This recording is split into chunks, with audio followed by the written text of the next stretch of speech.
It's your boy Aing here, bringing to you guys a brand new freaking video, man. So Luke, listen, today we got a fun one. Today we got an exciting one. Today we got a banger. Well, we meet again. I think this is the most talked about modification that you can ever do to your Toyota Tacoma. If you're stock, if you're not stock, if you're going for overlanding, if you're going for race, or whatever it is that you want to do to your Tacoma, the tires always come up. And not only the tires, right? Because there's so many different brands, but just the tire size. So I personally have 245s, 265s, and 285s. So if you're interested or you're on the fence, you don't know which ones you want to get, stay tuned. In today's video, we're going to be talking about three major topics that compare and contrast the 285s to the 265s. But you already know, we can't start without a like, a comment, and a subscription. So go ahead, leave a like, a comment, and maybe even a subscription. Turn on the post notifications if you want to be alerted every time I post a video. We are currently uploading 3 times a week, so there's more than enough content for your eyes to enjoy. So let's start off with the looks. Me personally, this addiction started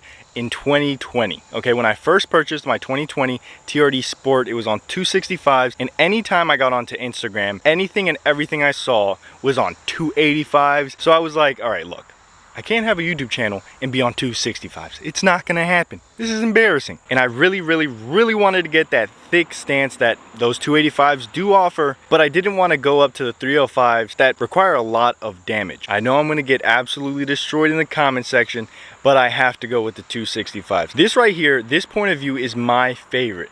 Right here, the tires look small, they look aggressive, they look mean, they look perfect. But I'm not gonna lie, in some angles it looks very skinny. It's like, did I skip leg day? And then you keep bugging, it's like, I don't know if I skip leg day. Definitely having offset on your wheels helps out a bunch, but I gotta admit, every now and then a 285 just hits the spot. Let me know down below in the comment section though, are you a 285 or 265 type of guy? I think it really just depends on the day and time, because I'll see my truck next to a truck with 285s and I'm like, bruh, get to the 265 level. Then I see a 285s and I'm like, oh my god, why did I sell them? So it really just depends, but right now, at the time of recording this video, I'm team 265. Now let's talk about if you actually use your truck. And no, I'm not throwing shade at the guys who use it the way I use it. Hear me out.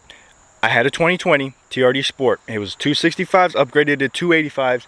Absolutely loved the truck. It was a dream. I sold it because I didn't use it. But when I did use it, I didn't mind having the 285. Now that I have this truck and I daily it to work and I drive it everywhere and I do absolutely everything I can in this truck, I can't live with 285s. I know, you can tune it, you can re-gear, you can do this, you can do that. It just wasn't for me, at least not right now. My budget doesn't allow for it, I guess you could say, but it just wasn't worth it to me to tune it, to re-gear, to do this, to do that, just to be able to run the same way with 265s. Now you may be asking, Aing, how to use your truck? Let me tell you what I do with this truck. It starts off its day by taking me to work. My commute is 5 minutes. Then takes me back home, 5-minute drive.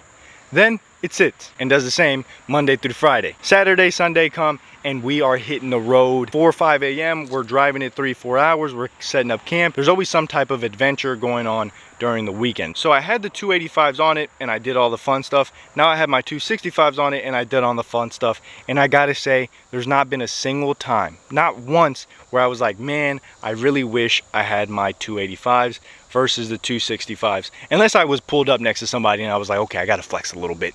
But as far as actual functionality goes and actually me using the truck, 265s, man, they're perfect. They're the perfect size. They're big enough so you can run over curbs if that's what you're into doing at the mall, but they're light enough to not kill your miles per gallon. 265s on road absolutely obliterate a 285.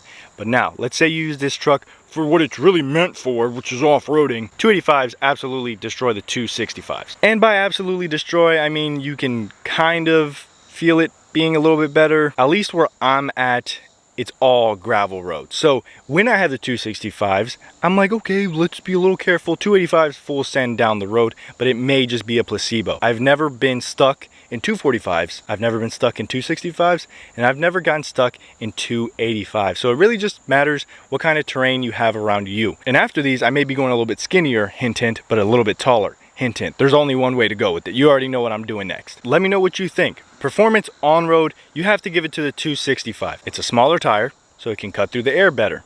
Bigger tire cannot cut through the air better. It's the best for me in my circumstances. I would say my split of off-road and on-road, 95% on-road, 5% off-road. And this right here is the 5%. It's a truck, who cares about miles per gallon? I don't necessarily care, but I also don't have not caring money. Does that make sense? So I'm not, just because I don't care about miles per gallon, gonna be spending more money just because I don't. I don't know how pretty much what I'm trying to say is the 285s were absolutely killing my gas mileage. A lot of my videos were based on how good my miles per gallon was. It started off like 21, 24 miles to the gallon, and I was excited and I was happy about it. Versus once I got those 285s on there, guys, it legit dropped it. I mean, sometimes I'm seeing 12, sometimes I'm seeing 13. I'm not the lightest on the pedal. Switching over to the 265s, I've gotten a lot of that MPG back. It's not the best, because I'm assuming because I'm taller now, and these are a little bit bigger than stock, because stock was 245, 75. Now I carry around 200 pounds of weight in the bed of the truck. But combined with this setup, I'm still averaging at least 18 miles to the gallon. When I'm fully loaded, like fully camping gear, I may drop down to 14, 15, versus when I was on 285s, fully loaded on camping gear, and that's without this bed rack, I was getting like 12, 10 miles to the gallon. At least over here in Virginia, there's a lot of up and down, and one of the main roads to get to a lot of the campsites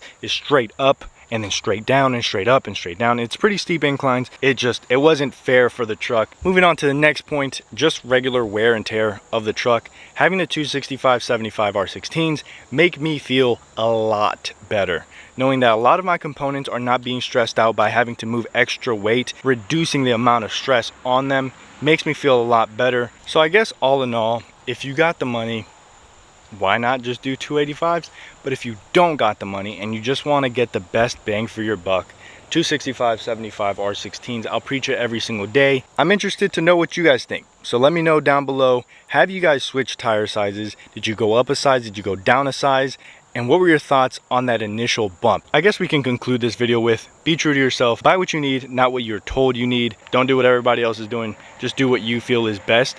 And I think you'll be more happy more of the time. With all that being said, a like, a comment, and a subscription would be greatly appreciated. Again, guys, we're on the road to 1 million, and we are right around the corner. I know I keep telling you guys, but this corner is a little bit it's a pretty long corner, but I believe that we can do it. We will one day hit 1 million subscribers, and I can't do it without your support. So I appreciate every single one of you guys, but I want to thank you for an awesome August. So, been your boy. I'm out here like an Audi. I'll see you tomorrow. Cinco de Malo.